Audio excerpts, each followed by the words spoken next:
ഹരേ കൃഷ്ണ, ജയ് ശ്രീ രാധരാധേ. സർവൻ രാധാകൃഷ്ണമയത്തിലേക്ക് ഏവർക്കും സ്വാഗതം. സ്വാഹാദേവി ആരാണ്? ഏതൊരു മന്ത്രം ഉരുവിടുമ്പോഴും അതിൻ്റെ അവസാനമായിട്ട് സ്വാഹ എന്ന ഒരു നാമം ഉച്ചരിക്കാറുണ്ട്. ഇങ്ങനെ സ്വാഹ എന്ന ആ നാമം ഉച്ചരിക്കുന്നതിൻ്റെ പിന്നിൽ ഒരു കഥയുണ്ട്. ആ കഥ നമുക്കൊന്ന് കേട്ടു നോക്കിയാലോ. സൃഷ്ടിയുടെ ആരംഭകാലത്ത് ദേവകൾ ബ്രഹ്മദേവനോടായിട്ട് ചോദിക്കും, ഞങ്ങളുടെ ഭക്ഷണത്തിനുള്ള മാർഗം എന്താണ് എന്ന്.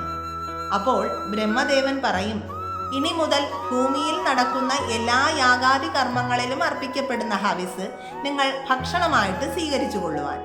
അങ്ങനെ അന്ന് മുതൽ ഭൂമിയിൽ നടക്കുന്ന എല്ലാ യാഗാദി കർമ്മങ്ങളിലും ആ ഹോമങ്ങളിലെല്ലാം അർപ്പിക്കപ്പെടുന്ന ആ ഹവിസ് ഈ ദേവകൾക്ക് ഭക്ഷണമായിട്ട് ലഭിക്കുവാൻ തുടങ്ങും. അങ്ങനെ കാലം കുറേ അങ്ങ് പോകും. അതിനൊക്കെ ശേഷം സ്ഥിതിഗതികളൊക്കെ ആകെ മാറും. ബ്രഹ്മദേവൻ പറഞ്ഞതുപോലെയുള്ള ആ ഹവിസൊന്നും പിന്നെ ദേവകൾക്ക് ലഭിക്കാതെ ആകും. അങ്ങനെ ആകെ വിഷമിച്ച ദേവകൾ ബ്രഹ്മദേവനോടായിട്ട് ചെന്ന് തങ്ങളുടെ സങ്കടം പറയും. അല്ലയോ ബ്രഹ്മദേവ, അങ്ങാണല്ലോ ഈ പ്രപഞ്ചത്തിന്റെ മുഴുവൻ സൃഷ്ടികർത്താവ്. അങ്ങ് പറഞ്ഞത് പ്രകാരമുള്ള ഹവിസൊന്നും നമുക്ക് ലഭിക്കാതെയായി. ഞങ്ങളിപ്പോൾ ഭൂമിയിലുള്ള മാനവരെക്കാൾ വലിയ ദാരിദ്ര്യത്തിലാണ് കടന്നു പോകുന്നത്.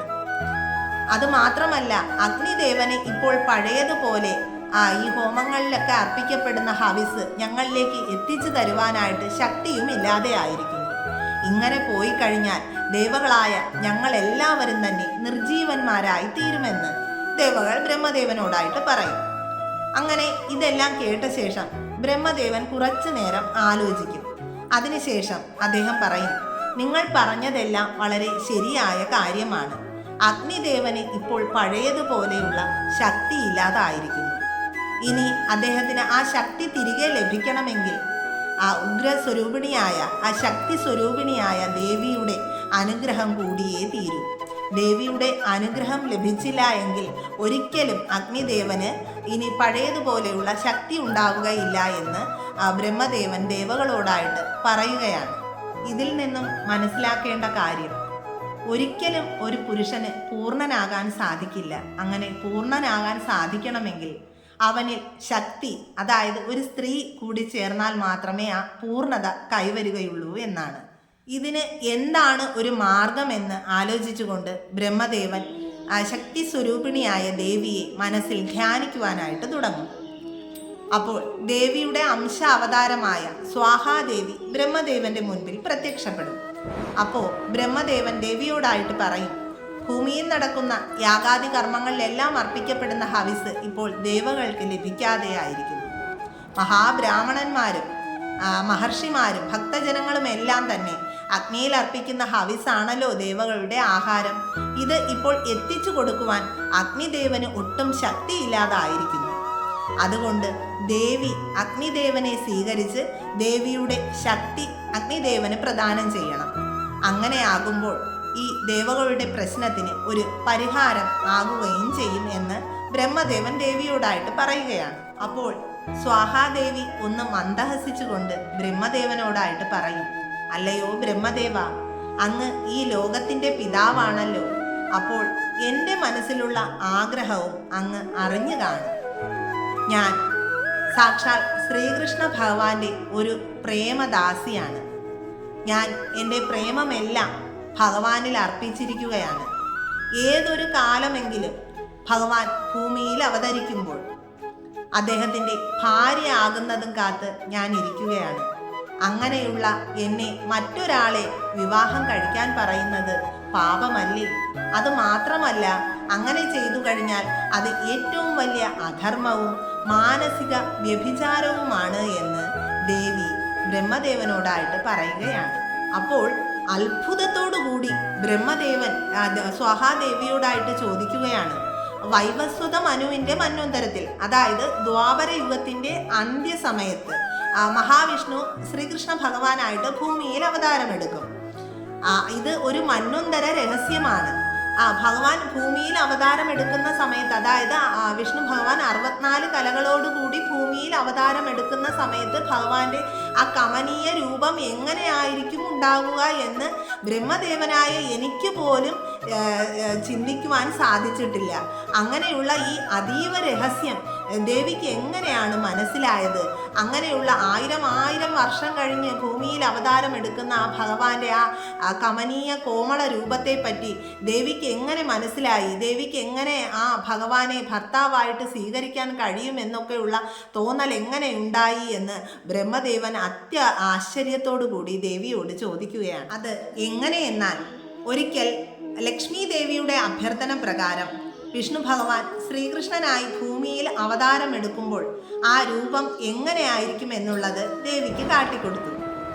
1000 മന്മഥന്മാരുടെ സൗന്ദര്യത്തോടു കൂടിയ ആ കമനീയ വിഗ്രഹം കണ്ട മാത്രയിൽ തന്നെ ഞാൻ അദ്ദേഹത്തിൽ പ്രേമവതിയായി പോയി. അങ്ങനെ ഭഗവാന്റെ മായയാലുണ്ടായ ആ രൂപം മാഞ്ഞെങ്കിലും എൻ്റെ മനസ്സിൽ നിന്നും ഭഗവാന്റെ ആ രൂപം മായ്ക്കാൻ ഒരിക്കലും സാധിക്കുകയില്ല. അങ്ങനെ ഭഗവാൻ ഭൂമിയിൽ അവതാരമെടുക്കുന്ന ആ സമയത്ത് ഭഗവാന്റെ ധർമ്മപത്നിയായി മാറുവാനായിട്ട് ഞാൻ തപസ് അനുഷ്ഠിക്കുകയാണ്. ഒരിക്കൽ പോലും ജീവിതത്തിൽ കാണാത്ത ഒരു പുരുഷന് വേണ്ടി തപസ് അനുഷ്ഠിക്കുന്ന, അതായത് ഒരു ജന്മം മുഴുവൻ തപസ് അനുഷ്ഠിച്ച് ഒരു മറുജന്മത്തിൽ ഭഗവാന്റെ അല്ലെങ്കിൽ ആ പുരുഷന്റെ ഭാര്യയായിട്ട് വരുവാനായിട്ട് തപസ് അനുഷ്ഠിക്കുന്ന ഒരു സ്ത്രീ, അത് നമുക്ക് ഇവിടെ മാത്രമേ കാണുവാൻ സാധിക്കുള്ളൂ. ഒരിക്കലും നമ്മുടെ ഈ കലിയുഗത്തിൽ ഒരു സ്ത്രീകളെയും ഇങ്ങനെ കാണുവാനായിട്ട് സാധിക്കുകയില്ല. ഇന്നത്തെ കാലമാണെങ്കിൽ എല്ലാവർക്കും അറിയാലോ, ഒരു വിവാഹ ബന്ധമായി കഴിഞ്ഞാൽ തന്നെ ഒന്ന് പറഞ്ഞ് രണ്ടാമത്തേന് അവർ ഡിവോഴ്സ് ചെയ്ത് അവരവരുടെ കാര്യങ്ങൾ നോക്കി പോവുകയാണ്. ഇത് ഒരിക്കലും കാണാത്ത ഒരു പുരുഷന് വേണ്ടിയിട്ട്, അല്ലെങ്കിൽ ഒരു മായാലുണ്ടായ ഒരു രൂപമാണ് കണ്ടത്. അതൊക്കെ സഹിച്ച് ഒരു യുഗത്തിൽ ഭഗവാന്റെ പത്നിയായി മാറാനായിട്ട് കഠിന തപസ് അനുഷ്ഠിച്ച ആ ഒരു ജന്മം മുഴുവൻ ആ തപസ് അനുഷ്ഠിക്കുന്ന ഒരു സ്ത്രീരത്നം എന്ന് തന്നെ സ്വാഹാദേവിയെ നമുക്കിവിടെ പറയാൻ സാധിക്കും. അങ്ങനെ ഇത്രയും പറഞ്ഞ് ബ്രഹ്മദേവനോടായിട്ട് യാത്ര ചോദിച്ചുകൊണ്ട് സ്വാഹാദേവി തപസ്സിനായിട്ട് പോവുകയാണ്. അപ്പോൾ ബ്രഹ്മദേവൻ മനസ്സുകൊണ്ട് സന്തോഷിക്കുകയാണ്. ദേവിയുടെ ആ ഒരു പരമഭക്തി, ആ ഒരു പരമപ്രേമം, ഇതൊക്കെ ആലോചിച്ച് ബ്രഹ്മദേവൻ സന്തോഷിക്കുകയാണ്. നിഷ്കളങ്കമായിട്ടുള്ള പ്രേമം ആരുടെ ഉള്ളിലാണോ ഉള്ളത്, അത് തീർച്ചയായിട്ടും ഒരിക്കൽ അത് ഭഗവാൻ കാണുമെന്നുള്ളത് നിശ്ചയമായ കാര്യം തന്നെയാണ്. അങ്ങനെ സ്വാഹാദേവി ഹിമവൽ പാർശ്വത്തിലേക്ക് പോയി ഭഗവാൻ ശ്രീകൃഷ്ണ പരമാത്മാവിനെ ധ്യാനിച്ചുകൊണ്ട് തപസ് അനുഷ്ഠിക്കുകയാണ്. കാലങ്ങൾ കടന്നു പോകുന്നു. അതീവ കഠിന തപസ്സിലാണ് ദേവി ഏർപ്പെട്ടിരിക്കുന്നത്. അങ്ങനെ ഈ തപസ്സിൽ സന്തുഷ്ടനായിട്ട് ജഗന്മയനായ വിഷ്ണു ഭഗവാൻ ശ്രീകൃഷ്ണ ഭഗവാന്റെ രൂപത്തിൽ ദേവിയുടെ മുൻപിൽ പ്രത്യക്ഷപ്പെടും. അങ്ങനെ ഭഗവാനെ കാണുന്ന മാത്രയിൽ സ്വാഹാദേവി പെട്ടെന്ന് തന്നെ തപസ്സിൽ നിന്നൊക്കെ ഉണർന്ന് ഭഗവാനെ വന്ദിക്കാനായിട്ട് പോവുകയാണ്. അപ്പോൾ ഭഗവാന്റെ ഈ കമനീയ കോമള രൂപമൊക്കെ കണ്ട് ദേവി അങ്ങ് സന്തുഷ്ടയായിരിക്കുകയാണ്. അത് മാത്രമല്ല, ഭഗവാനോടുള്ള ആ ഒരു പരമപ്രേമം അതങ്ങനെ തുളുമ്പുകയാണ്. അപ്പോൾ ഈ ഒരു അവസ്ഥ എല്ലാമൊക്കെ കൊണ്ട് ദേവി ഭഗവാന്റെ അടുത്ത് ചെല്ലുന്നതിന് മുമ്പായിട്ട് തന്നെ ദേവി ബോധമറ്റ് വീഴുകയാണ്. അങ്ങനെ ഭഗവാന്റെ തൃക്കണ്ണുകൊണ്ട് ദേവിയുടെ ആ ബോധമെല്ലാം തിരിച്ചു കൊടുക്കുകയും ദേവിയെ ആശ്വസിപ്പിക്കുകയോ ഒക്കെ ചെയ്യും. എന്നിട്ട് ഭഗവാൻ പറയും, നിന്റെ തപസ്സിൽ ഞാൻ സന്തുഷ്ടനായിരിക്കുകയാണ്. നീ എന്താഗ്രഹം മനസ്സിൽ വിചാരിച്ചാണോ ഈ തപസ് ചെയ്യുന്നത്, അത് തീർച്ചയായും നടക്കുക തന്നെ ചെയ്യും. ഭാവിയിൽ ദേവി നഗ്നജിത്ത് എന്ന കോസല നരേന്ദ്രന്റെ പുത്രിയായിട്ട് ജനിക്കും. അന്ന് ദേവിയെ ഞാൻ പാണിഗ്രഹണം ചെയ്ത് എൻ്റെ പത്നിയാക്കുമെന്ന് ഭഗവാൻ വരം നൽകുകയാണ്. അപ്പോൾ ഭൂമിയിൽ ഭഗവാൻ ഇനി അവതാരം എടുക്കുവാനായിട്ട് 1000 വർഷങ്ങൾ കഴിയണം.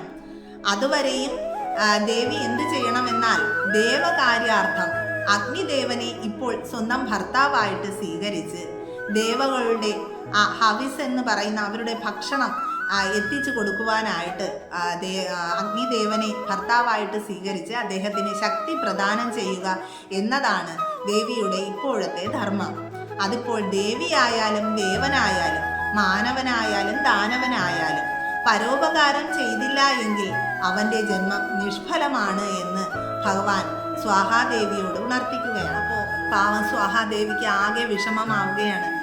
ദേവി ഭഗവാനോടായിട്ട് ചോദിക്കുകയാണ്, ഭഗവാനെ, ഒരാളെ തന്നെ സദാ മനസ്സിൽ സ്മരിച്ചുകൊണ്ട് നടന്നിട്ട് മറ്റൊരാളെ വിവാഹം കഴിക്കാൻ പറയുന്നത് ധർമ്മത്തിനെതിരല്ലേ? അതുമാത്രമല്ല, അത് പതിവ്രതയായ ഒരു സ്ത്രീക്ക് പറ്റിയ കാര്യമാണോ എന്ന് ഭഗവാനോടായിട്ട് ദേവി ചോദിക്കുകയാണ്. അപ്പോൾ ഭഗവാൻ പറയും, ദേവഹിതം ദേവി മനസ്സിലാക്കണം. അതുമാത്രമല്ല, അഗ്നി എന്ന് പറയുന്നത് എൻ്റെ അംശമാണ്, എൻ്റെ തേജസ്സാണ് അഗ്നി. എൻ്റെ മായയെ അവലംബിച്ച് ഞാൻ പല രൂപങ്ങൾ കൈക്കൊള്ളുന്നു. അതിൽ പഞ്ചഭൂതങ്ങൾ മാത്രമല്ല, ഈ പ്രപഞ്ചത്തിലുള്ള സകല സൃഷ്ടികളും എൻ്റെ അംശം തന്നെയാണ് എന്ന് ദേവിക്ക് ഭഗവാൻ മനസ്സിലാക്കി കൊടുക്കുകയാണ്. അതിനുശേഷം ഭഗവാൻ തൻ്റെ ചുറ്റിലും വലിയ ഒരു അഗ്നി പടർത്തിയതിന് ശേഷം അതിൻ്റെ മധ്യത്തായിട്ട് ഭഗവാൻ പുഞ്ചിരി തൂക്കി നിൽക്കുന്ന ആ ഒരു കമനീയ രൂപം ദേവിക്ക് കാട്ടിക്കൊടുക്കുകയാണ്. അത് ദേവി കണ്ടുകൊണ്ട് നിൽക്കുന്ന സമയത്ത് തന്നെ ആളി കത്തിയതിന് ശേഷം അത് സ്വയം ഒടുങ്ങുന്നത് ദേവിക്ക് ഭഗവാൻ കാട്ടിക്കൊടുക്കും. അപ്പോൾ തൊഴുകൈകളോടെ ദേവി ഭഗവാനോടായിട്ട് പറയും, ഭഗവാനെ, ത്രിഗുണാത്മികയും ശക്തി സ്വരൂപിണിയുമായ ദേവിയുടെ അംശാവതാരം തന്നെയാണ് ഞാനും. എന്നിട്ടും എൻ്റെ മനസ്സിൻ്റെ ഈ അതിയായ ആഗ്രഹ നിമിത്തം ഈ മായയെ അതിജീവിക്കുവാൻ എനിക്ക് സാധിച്ചില്ല. അങ്ങ് എന്നോട് ക്ഷമിക്കണമേ എന്ന് പറയുകയാണ്. ശ്രീകൃഷ്ണ ഭഗവാൻ സ്വാഹാദേവിയോടായിട്ട് പറയും, അഗ്നി അതീവ സുന്ദരനും തേജോമയനുമായ ഒരു ദേവനാണ്. അതുമാത്രമല്ല, നിനക്ക് അനുരൂപനായ ഭർത്താവുമാണ്. നീയും ഞാനും തമ്മിൽ ഇനിയും ഒരുപാട് ബന്ധങ്ങളുണ്ടാകും. ദ്വാപരയുഗത്തിൽ ശ്രീകൃഷ്ണനായി ഞാൻ അവതരിക്കുന്ന സമയത്ത് ദേവി കോസല രാജാവായ നഗ്നജിത്തിന്റെ പുത്രിയായ സത്യ എന്ന പേരിൽ അവതരിക്കുകയും ദേവിയെ ഞാൻ വിവാഹം ചെയ്ത് എൻ്റെ ധർമ്മപത്നിമാരിൽ ഒരാളാക്കി മാറ്റുകയും ചെയ്യും. അതുമാത്രമല്ല, ത്രേതായുഗത്തിൽ ഞാൻ ദശരഥപുത്രനായ രാമനായി അവതാരമെടുക്കുമ്പോൾ മഹാലക്ഷ്മി സീതയായി എൻ്റെ പത്നിയായി അന്ന് അവതരിക്കും. ആ സമയത്ത് ദേവിയെ രാവണൻ തട്ടിക്കൊണ്ടു പോകാനായിട്ട് ശ്രമിക്കുന്ന സമയത്ത് ദേവിയെ ഞാൻ അഗ്നിയായ ദേവിയെ ഏൽപ്പിക്കും. അന്ന് ദേവിയെ സംരക്ഷിക്കേണ്ടുന്ന, അതായത് സീതാദേവിയെ സംരക്ഷിക്കേണ്ടുന്ന ചുമതല ദേവിക്കാണ്. അതുമാത്രമല്ല, രാവണ നിഗ്രഹത്തിന് ശേഷം ദേവി അഗ്നിയിൽ പ്രവേശിക്കുമ്പോൾ തൻ്റെ കൈക്കുമ്പിളിൽ ദേവിയെ സംരക്ഷിച്ചതിന് ശേഷം എന്നെ ഏൽപ്പിക്കേണ്ടുന്ന ഉത്തരവാദിത്വവും ഞാൻ ദേവിക്കാണ് നൽകിയിരിക്കുന്നത് എന്ന് പറഞ്ഞതിന് ശേഷം ഭഗവാൻ അപ്രത്യക്ഷമാവുകയാണ്. അങ്ങനെ ഭഗവാൻ അപ്രത്യക്ഷമായ ആ സ്ഥാനത്ത് തന്നെ തേജോമയനും സഹസ്രമന്മഥ സുന്ദരനുമായ അഗ്നിദേവൻ പ്രത്യക്ഷപ്പെടുകയാണ്. അഗ്നിദേവനെ കണ്ട മാത്രയിൽ തന്നെ ദേവിക്ക് മനസ്സിലാകും ശ്രീകൃഷ്ണ ഭഗവാനും അഗ്നിദേവനും ഒന്ന് തന്നെയാണ് എന്നുള്ള സത്യം. അങ്ങനെ ആ സത്യം തിരിച്ചറിയുമ്പോൾ ദേവി അഗ്നിദേവന് വരണമാല്യം ചാർത്തി ദേവന്റെ ഭാര്യയായി മാറുകയാണ് സ്വാഹാദേവി. അങ്ങനെ അഗ്നിദേവനിൽ സ്വാഹാദേവി ചേർന്നതോടുകൂടി ദേവിയുടെ ശക്തി അഗ്നിദേവന് ലഭിച്ചു. അതിനുശേഷം അഗ്നിദേവന് ദഹനശക്തിയും ഉദ്ദോഹന ശക്തിയും വർദ്ധിക്കുവാനായിട്ട് തുടങ്ങും. അങ്ങനെ ദേവകൾക്കെല്ലാം തന്നെ ഹവിസ് ശരിയായ സമയത്ത് ലഭിക്കുവാനും തുടങ്ങും. തൻ്റെ ഭർത്താവായ അഗ്നിദേവനിൽ ജ്യോതിർമയിയായും അദൃശ്യയായും ഒക്കെ നിലകൊണ്ട് ദേവി തൻ്റെ ശക്തി ദേവന് പ്രദാനം ചെയ്തുകൊണ്ടേയിരുന്നു. അങ്ങനെ അന്ന് മുതൽ എല്ലാ മന്ത്രങ്ങളുടെയും അവസാനം സ്വാഹ എന്ന ശബ്ദം കൂടി ഉരുവിട്ടുകൊണ്ട് അഗ്നിയിൽ ഹവിസ് മുതലായവ അർപ്പിക്കുവാനായിട്ട് തുടങ്ങും. ഏതൊരു മന്ത്രത്തിൻ്റെയും അവസാനം സ്വാഹ എന്ന ശബ്ദം ഉരുവിട്ടില്ല എങ്കിൽ ആ മന്ത്രം നിഷ്ഫലവും ശക്തിരഹിതവും ആയിത്തീരുന്നതാണ്. അതായത് വിഷമില്ലാത്ത സർപ്പത്തിനെ പോലെയും വേദജ്ഞാനമില്ലാത്ത ബ്രാഹ്മണനെ പോലെയും വിവാഹബന്ധത്തിൽ ഏർപ്പെടാത്ത ഒരു സ്ത്രീയെ പോലെയും ജ്ഞാനമില്ലാത്ത ഒരു പുരുഷനെ പോലെയും നിന്ദ്യമാകുമെന്ന് സാരം. ഇത് ശ്രീകൃഷ്ണ ഭഗവാൻ സ്വാഹാദേവിക്ക് നൽകിയ ഒരു അനുഗ്രഹമാണ്. ഏത് മന്ത്രത്തിൻ്റെയും അവസാനം സ്വാഹാ ശബ്ദം കൂടി ഉച്ചരിച്ചാൽ മാത്രമേ ആ മന്ത്രത്തിന് ഫലം ലഭിക്കുകയുള്ളൂ എന്ന് ഭഗവാൻ ദേവിക്ക് അനുഗ്രഹം നൽകും. ഇവിടെ ദേവിയുടെ മൂലമന്ത്രം ഇപ്രകാരമാണ്: ഓം ഹ്രീം ശ്രീം വഗ്നിജായായേ ദേവ്യൈ സ്വാഹ. എല്ലാവർക്കും സ്വാഹാദേവിയുടെയും ഭഗവാന്റെയും രാധാറാണിയുടെയും അനുഗ്രഹം ഉണ്ടാകട്ടെ എന്ന് പ്രാർത്ഥിച്ചുകൊണ്ട് സർവം ശ്രീ രാധാകൃഷ്ണാർപ്പണമസ്തു. ജയ് ശ്രീ രാധേ രാധേ.